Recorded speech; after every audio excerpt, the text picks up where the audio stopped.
PCN is brought to you in part by the following underwriters.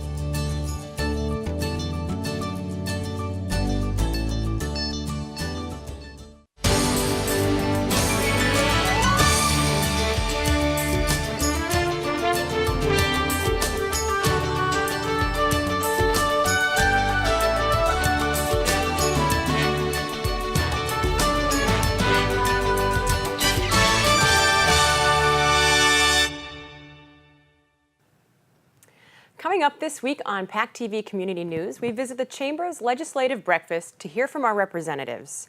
We check out a new theater group in Pembroke, and we get an update on the Plymouth Town Hall construction project. PCN stops into Duxbury Harbor Master's retirement party, and we visit a comedy fundraiser show for the Jet Foundation of Kingston. We stop into Duxbury High School with their student leadership event and candidate forum. Doctor's Orders brings us information on handling heart attacks. And Duxbury Town Talk brings us Duxbury's town manager to the set. It's a full show, and we begin at the old 1820 courthouse in Plymouth. For the better part of the past year, the 1820 courthouse property has undergone a major transformation. We were there last December for the ceremonial groundbreaking and dropped by to get a look at how far along this monumental project has come since then. From the street level, here's what the old 1820 courthouse looks like. The facade is still intact, only now it's wrapped in scaffolding and is populated by workers for whom a fear of heights isn't even on their radar. As you make your way up either side of Russell Street, you'll see a different story unfolding. The noises emanating from the table saws, hammers, and industrial vehicles create almost a symphony of sound. It's the kind of sound that, if all you could do was hear it, you'd know something substantial was being created. To actually see it only solidifies that notion. It doesn't seem like it was that long ago that they did the groundbreaking ceremony right here at this very site. So to see the progress that they've made in less than a year on a project of this size is really quite impressive. As a passerby that hasn't been to this site since the groundbreaking ceremony in December of 2015, seeing what's taken place so far seems pretty substantial. So to get some perspective, we spoke with some of the people behind this massive undertaking. So what's exciting for me is the building is really starting to take shape. You can see the new construction. It's about to be connected to the historic 1820 courthouse. The outside envelope of the 1820 courthouse has been restored. It's not complete, but it's starting to take shape in terms of what it will look like. The brick has been restored. The brownstone has been stripped of the white paint that it had that was not original, so now we can see the original material. And now we're starting to see the new addition, which is quite large in the back of the 1820 courthouse, take shape. You can see the total outline of the building, and it's about to be connected to the 1820 courthouse. Anyone who's driven even a passenger vehicle through downtown will know that many of these roads are one-way streets and can be pretty narrow. So for work trucks and delivery vehicles, extra precautions had to be taken in just getting to the site. It's challenging with the tight site constraints and trying to minimize the impact to the neighbors in the neighborhood. We also have narrow streets surrounding it, so whether it's concrete trucks or steel delivery trucks, material supply, all of that is very sensitive, right? We have large trucks, through residential areas. So we had identified early on preferred truck routes. So it's really been a concerted effort with the town and the neighbors to try to get this project rolling and minimize the impact to any of the neighbors. While the hope for the exterior of the building is to be a seamless transition from old to new, the interior of this roughly 70,000 square foot structure will be modern through and through. This building, in fact, will allow future growth as needed in the town of Plymouth, because we should also plan ahead. We shouldn't just try to replicate existing functions and activities, but look into the future and give it our best guess to provide for that future. And we're doing it. The workers may be going home for now, but with a target date of completion for sometime in August or September of 2017, we can expect them back tomorrow, and for the next several months after that. In downtown Plymouth, I'm Brian Sullivan, PACTV Community News.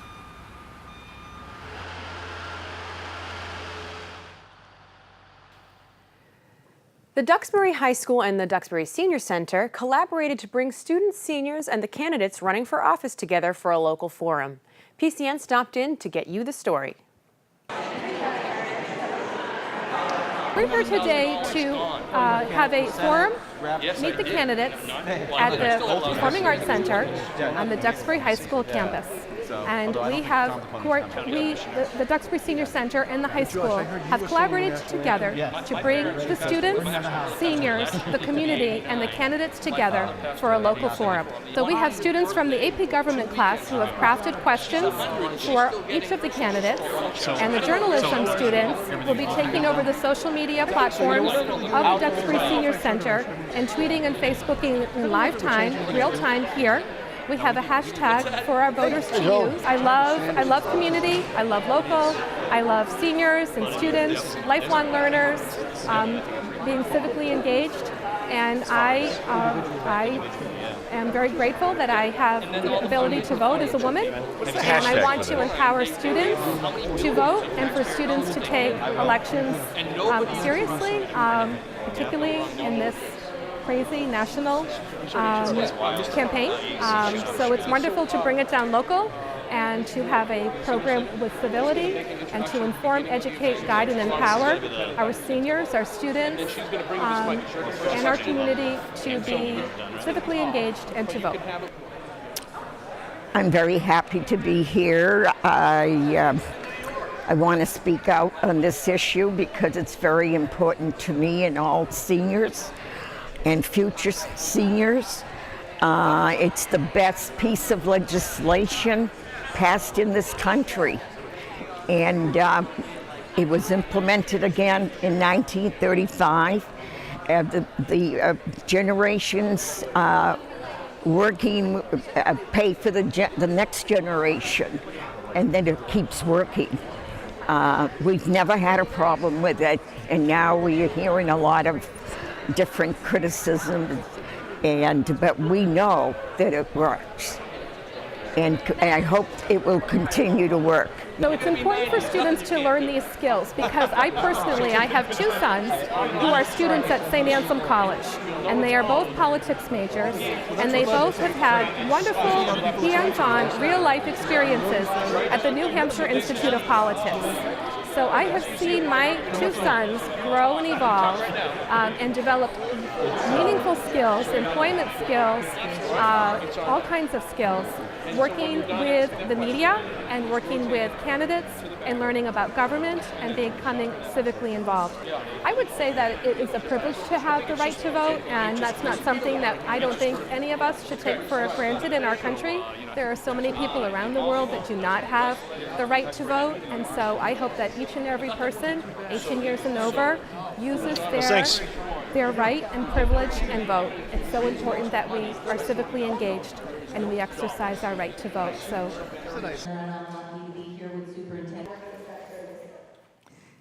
It looks like the True Rep Theater Company finally has an official place to call home. After 15 years of bouncing around, they planted their stakes in the ground at Pembroke's Community Center Gymnasium. We sat in as they rehearsed for an upcoming performance and spoke with the company's artistic director. You know she would go with you if there only were doors.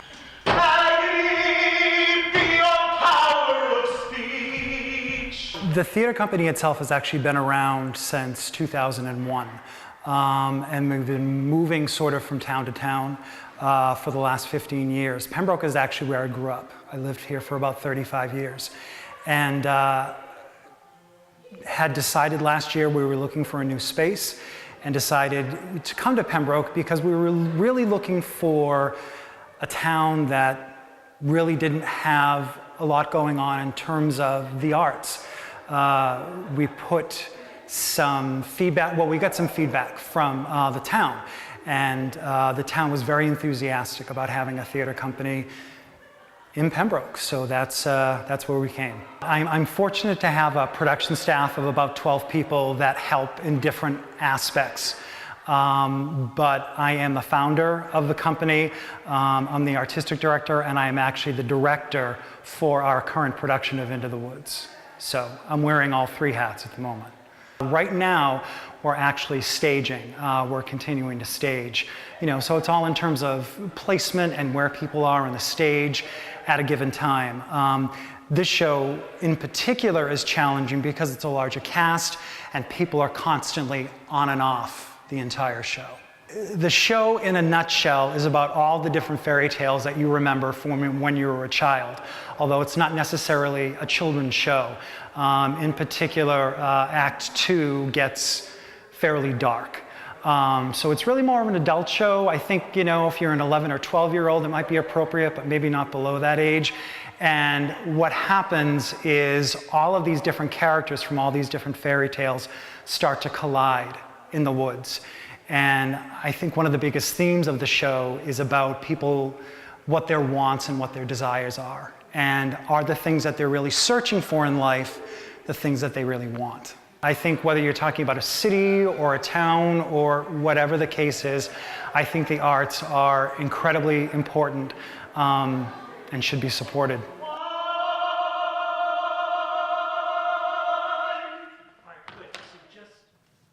Mark Chiappetta put together Comedy for a Cause, which is an event with an all-star lineup of stand-up comedians that helps raise money for Duchenne muscular dystrophy that will be donated to the Jet Foundation. PCN stopped in to get you the story. You're great. Yeah. All right, put your clothes back on. Tonight's Comedy for a Cause here at Plymouth Memorial Hall, October 14th. We're extremely excited. I'm actually the father of twin sons, Troy and Andrew. They have Duchenne muscular dystrophy. And along with Johnny Peasy, who's a host of the show tonight, we put together an all-star lineup with Lenny Clark, Steve Sweeney, Christine Hurley, Jackie the Joke Man for you Howard Stern fans. And we're raising money for Duchenne muscular dystrophy, and that money is going to be donated to an organization near and dear to my heart, which is the Jet Foundation based out of Kingston, Mass. It's a big event, a great event. As a Boston comic, we do fundraisers a lot, probably once a week, twice a week. Tonight, we are doing a fundraiser for the Jet Foundation, which is an amazing foundation. It helps those inflicted with Duchenne muscular dystrophy, which is a dreadful, horrible disease. It only happens to boys. And the little boys, they're born completely normal, 100% normal. By the time they're 4 or 5, their muscles start to shut down. That includes the hearts, the lungs, everything else. It's a tragedy, tragic disease. They only live until they're about 20 years old. So the Jet Foundation is named after this young boy, Jet. His mom, Christine, started the foundation. Mark Chiappetta is also running the foundation tonight. His two twins, Troy and Andrew, both have Duchenne. So we're just raising money to get these kids some equipment, some wheelchairs, some vans, to help these parents who are losing their jobs by staying home and taking care of these kids. So it's a great cause, and I'm happy to be here. I've been working on this for about 6 months. Just having a bunch of people, you know, it's kind of twofold. It's raising money for muscular dystrophy, Duchenne muscular dystrophy, but it's also an opportunity to get a lot of my friends and my acquaintances and my family and my colleagues, my clients, all under one roof, you know, for a good time.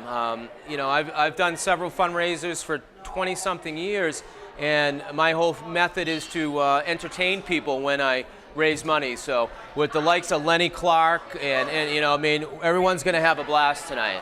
We got Christine Hurley, who's a local girl. She's from Plymouth, and she's blown up. She is like the queen of comedy.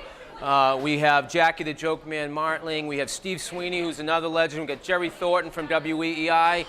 Johnny Peasy, who's my host, is a magician and a comic. It's just an amazing show. It's an all-star lineup.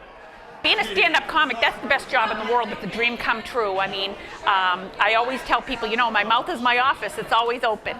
So I get to, I've always been pretty funny, so now I get to tell my stories on stage. And I'm a mother of 5 children, married 30 years to my high school sweetheart. So, you know, people relate, everybody comes out and they get it. And it's the best job in the world. I travel all over the country and get paid to do what I love, so it's not work at all. This event means a lot to me because it's someone's babies, you know, and first and foremost, I'm a mom. I have 5 excellent, great, thank God, very healthy children. So it's about being a mom. It's being a mom, and my heart cracks a little every time I see these poor babies that are in the wheelchairs and not having maybe the best life that my kids get to have. So if I can help, it selfishly, it feels good to do it. So it means a lot to me because I am a mom, and I can't imagine having a baby like these poor babies, and I don't know if I could do what these parents do. They're so strong. It's amazing, amazing. 5 years down the road, you could be working at an auditorium in Plymouth, Massachusetts. After 37 years on the job, Duxbury Harbor Master Don Beers decided to call it a career. Although he probably wanted his retirement party to be a low-key gathering, the people of the town would have no part of that. After all of his time working for the town, many of the people whose lives he has touched wanted to give him a proper send-off. PCN stopped over to the event and spoke with some of Don Beers' nearest and dearest friends.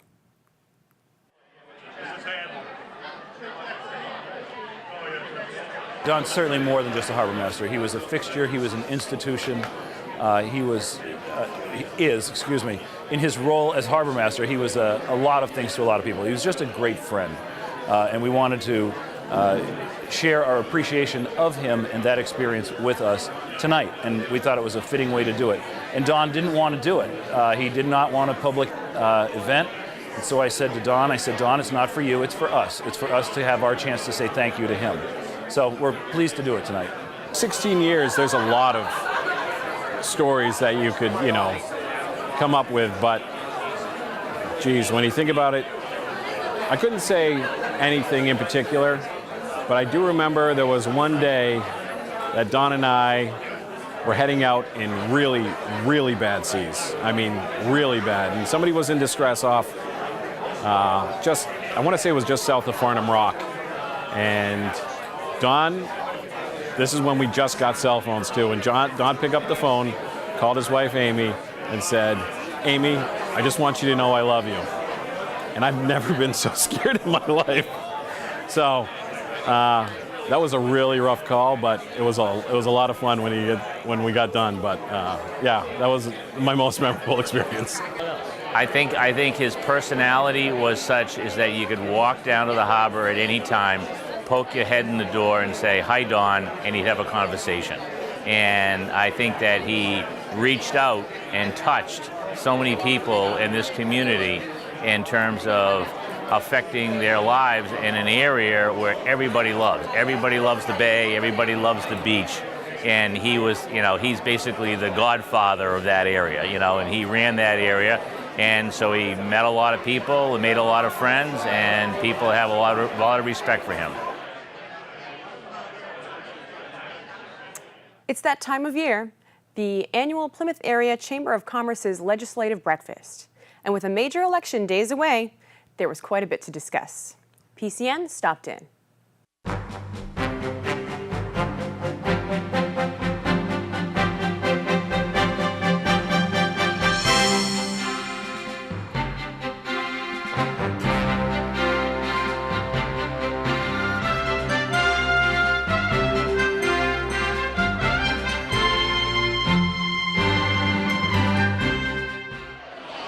The Plymouth Area Chamber of Commerce recently held its annual legislative breakfast.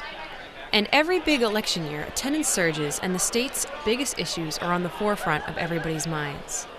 With the heated presidential election days away, our legislators also pointed out that there are local issues that are being contested and rallied for day in and day out that will be impacted by your vote on November 8th. How many folks have heard about the Plymouth 400?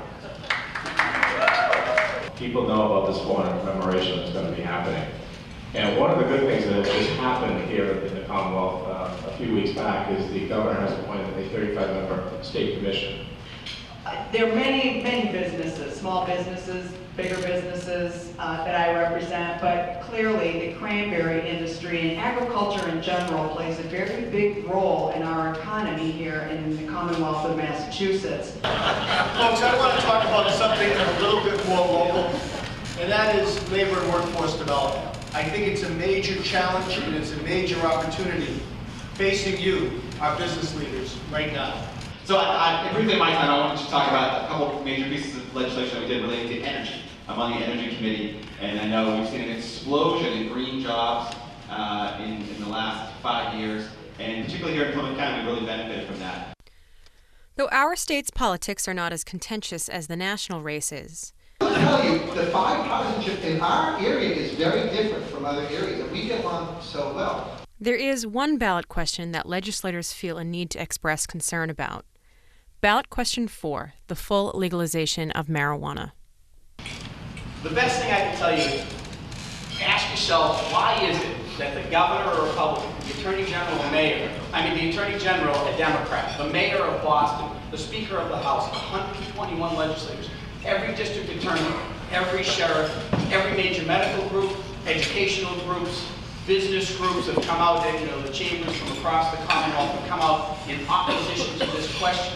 They're not coming out because they're in opposition to the legalization of marijuana, but they're coming out against, it's a ballot question, a 24-page piece of legislation that was written by the industry, for the industry, for the benefit of the industry. This is a bad petition. And when you look at the numbers out of marijuana, let's strike that out of Colorado right now, the fatal opiate overdoses since the legalization of marijuana, the fatal opiate overdoses has increased 350%.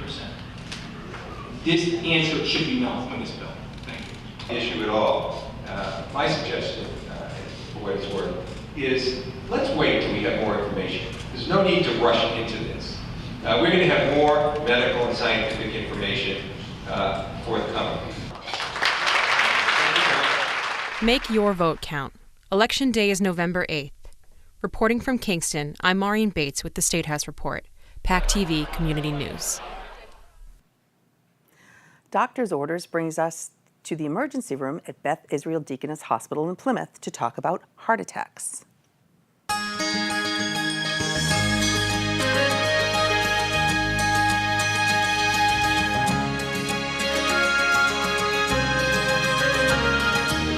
I'm Dr. Scott Fairfield with PCN Doctor's Orders. Today we're going to talk about a heart attack. Heart attack is when your heart has damage from lack of blood flow from a blockage in the artery to the heart. Every minute counts when you're having a heart attack. Many people don't know that they're having a heart attack, so it's important to go ahead and recognize the signs and symptoms of a heart attack to get your care as quick as possible. Some of the warning signs of a heart attack are chest pain. Many people have chest pain, but not everybody who has a heart attack. Some of the other symptoms people experience with a heart attack are short of breath, nausea, lightheadedness, dizziness. The pain can be anywhere in your upper torso, anywhere from the chest, the arms, the shoulders, could be in the back, in your stomach area. Some people have nausea, lightheaded, dizziness, and sweatiness.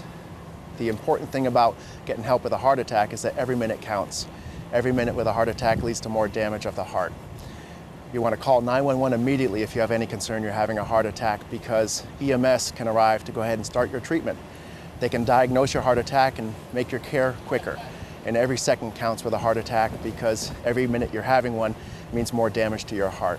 So remember, if you have any symptoms of a heart attack, go ahead and call 911 to have EMS come bring you to the hospital to get your care as quickly as possible. And here's some things you can do to help prevent a heart attack. Be sure to exercise regularly. Eat the right foods. If you smoke, try to stop smoking. If you have diabetes, make sure your blood sugar levels are under control.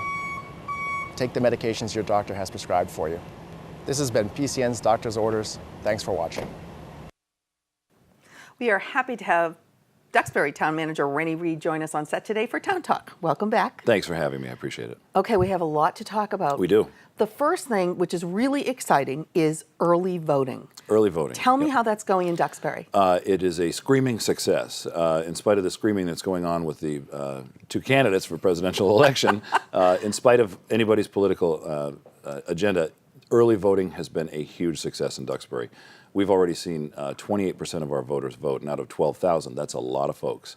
We have provided accommodations for people to come in until 8 o'clock at night.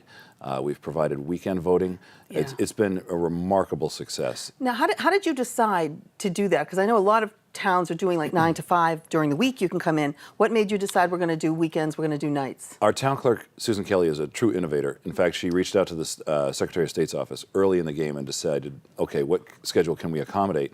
And based it on the staffing and what we had for the needs there, and make sure that we could be available to all the voters. So she scripted out a plan, essentially, that allowed for at least 4 nights until 8 o'clock at night, so the people could come in from 8 to 8. That's great. They could also come in last Saturday, which was, the polls were open from 9 to 3, The parking is ridiculously easy. Right, no problem. There's no pressure. Yeah. You walk up to the counter, you can have a visit with the town clerk or anybody in town hall at those hours. It's just been wonderful, and the feedback has been extremely receptive. People love it. Yeah. So you can come in, cast your ballot, and be done all in about 10 or 15 minutes. It's a breeze. And what I really love about it is, I did it in Pembroke, they have it also. It's just, you get to actually connect with the people who work in the town hall. It takes a little bit long, just a tiny bit longer to actually go through the process, but they're holding your hand the whole way. Yes. How are you? How is things in your neighborhood? It's you never get that on election day. Right, and one of the innovations that Susan was able to bring forward is the electronic registration process. We use an iPad to register people in and out, so it's even much quicker. Oh, awesome. So they don't have to go through the sheets to tabulate who came in. It's all done on an iPad. It's a new technology that we're piloting right now. It's something that we want to move forward with in the coming years, but it's great. It's that much faster. That's terrific. Yeah, it's been wonderful. That is absolutely excellent. And so this will continue through when, your early voting? Right up until the day before election. You are, So, through the 7th. Oh, that's good for you. Yeah, we're very pleased, and so are the voters. And a third of 12,000 people, so almost 4,000 people have already voted, which is... It's staggering. In fact, I was talking with a number of managers throughout the South Shore, and we were all kind of comparing notes. We were all anticipating initially 10 to 15, but we've all seen 25 to 30%. Yeah. It's been remarkable. It's a huge success. Good for everybody. Okay, you're going to have an annual town meeting in March. Correct. Our talk annual about town meeting is coming up in March, and right now we are accepting warrant articles for the special and the annual town meeting, and those are due to our office, the town manager's office, by Friday, December 2nd at noon. At noon. Yep, right now we anticipate at least 30-something articles. A lot of them are the standard budget articles, capital budget, a few articles that are in there year after year that we simply have to reauthorize. But people come in with new ideas. We have one potential question having to do with the banning of the plastic shopping bags. Oh, right. A Those lot of towns are doing that. Yeah, I think Plymouth recently did it. We're going to have an initiative on the ballot, not on the ballot, but on the warrant for the annual town meeting to discuss that as well. Now, if I'm a citizen and I have an idea, how do I go through the process of getting on a warrant? Well, what you can do is you can call our office and we can help you through the process. For the annual town meeting, it only takes 10 certified voters. You and 10 of your best friends can get together and put together a citizen's petition. Really? Yep. 10? Yep, that's all it takes. Wow. And we can help you draft the article if you tell us what it is you want to do, and we can walk you through the process and get it all squared away and have the voters consider it in March. Excellent. So that has to be in, though, by December 2nd at noon. That's correct. Which is a Friday. Okay. Correct. Now, you're going to have a big, important meeting, joint meeting of the Board of Selectmen, the Fiscal Advisory Committee and the Finance Committee. And Finance. And that's going to be? That will be on the Monday, 14th. November 14th at 7 o'clock at the Senior Center. We've done this the last couple of years. It's a good idea because what we do is we bring all three of those groups together and we talk about our capital projects, some of which may include funding an ambulance. We're contemplating the addition to our Senior Center, roughly 2,500 square feet. So this is the time when we flesh all those issues out and look at it from the three different perspectives, from the Board of Selectmen's angle, the Finance Committee's angle, and the Fiscal Advisory Committee's angle. And we have a 10-year capital plan, so we review that every year so that we keep it updated and make sure that everything stays fresh, is current, and is sustainable, because we want to make sure that we can afford to do it all. So this is sort of a come one, come all event. And it must be great for the citizens because they see how you three interact together, too. Yes. It's not behind closed doors, three different meetings. No. It's just all out. In fact, we pushed it out into the light several years ago. We That's just made it just made it a lot easier. We can do it kind of all in one, one-stop shopping, if you will. I know that you folks are gracious enough to cover it live for us so that people can see it on TV. And they can certainly attend as well. It's a nice big room at the Senior Center, so everybody can be there. Excellent. Okay, and for our last minute, holidays. Holidays, yes. Sunday, the 27th of November. Yeah, it's a terrific town-wide event. All of the local businesses become involved. There's shopping all over the place. Santa is there throughout the day. He will arrive at Hall's Corner in mid-afternoon, and then you can go and ask Santa whatever you'd like for Christmas. And he'll deliver. He will. He always does. He never fails. And then what will happen is he will be escorted by the fire department from Hall's Corner, which is a short walk to Millennial Green, where he will go and light the tree and we'll all sing Christmas carols. So that's beautiful. Yeah, we it's covered terrific. that in entirety a couple of years ago, and it was just a wonderful day. Yeah, it's a terrific event. Everybody loves it. That's it's a good terrific. time. Great. Good stuff in Duxbury. Oh, yes. all good. Congratulations. Yes, thank you. This Appreciate is it. awesome. Yep. Good town. A lot of fun. Thanks for watching. Replay times and links can be found at our website, PACTV.org, where you can also find our new streaming channel, PACTV Prime, which has many playlists for programs available through PACTV. PCN is also on YouTube, and please follow us on social media. We're back next week with more local stories. We'll see you then.